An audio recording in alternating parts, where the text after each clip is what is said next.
At the start of the pandemic 2 years ago, more than 2.5 million cases of COVID-19 have been registered in Romania, and approximately 62,000 infected people have died. The country has the second lowest vaccination rate in the European Union after Bulgaria.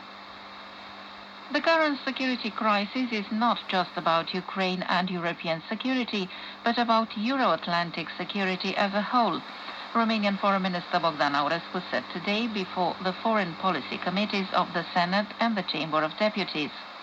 Aurescu has also said that there are no signs yet that the de-escalation of the security situation in the Black Sea is really happening.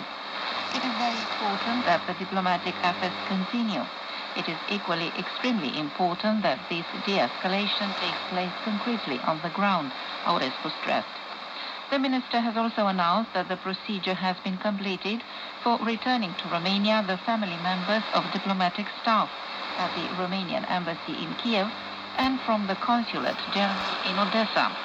The other two consular missions, which are in Solotvino in Transcarpathia and Chernivtsi in northern Bukovina, both in western Ukraine, were not covered by the measure, as they are located in regions with a higher degree of security, the minister said.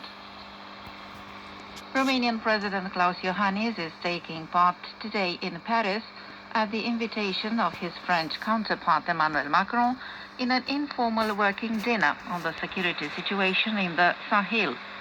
Countries in the region and their international partners engaged in the fight against terrorist groups will discuss security developments on the ground, continuing the long-term partnership to meet together the challenges posed by the terrorist threat.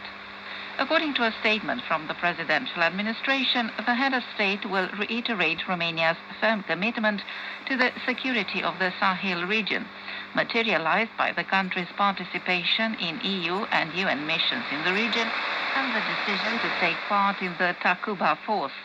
The participants will discuss the future of this mission in the context of the recent security developments in the Sahel.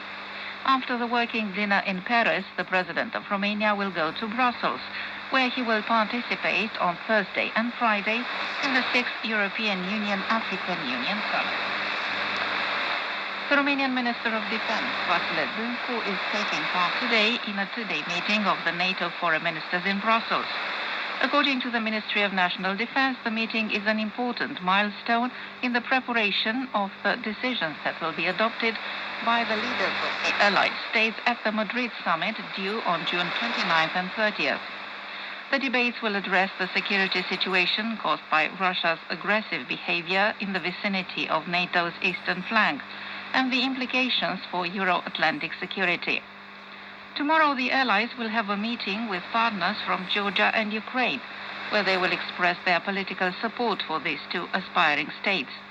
On the sidelines of the meeting, Minister Dâncu will participate in the signing ceremony of Romania's letter of accession to the NATO Air Battle Decisive Ammunition Project, developed by the NATO Defense Investment Division.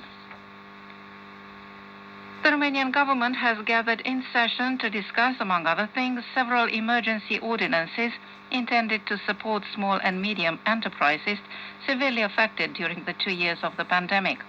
A draft emergency ordinance will ensure that companies severely affected by the current economic situation have access to a new financing instrument that will allow them to resume their activities. This state aid scheme has been approved at EU level. This is the Romanian-Swiss program for SMEs that finances this sector. Another draft government emergency ordinance aims to amend and supplement the law on stimulating the establishment and development of small and medium-sized enterprises. That was the news from Bucharest, Radio Romania International.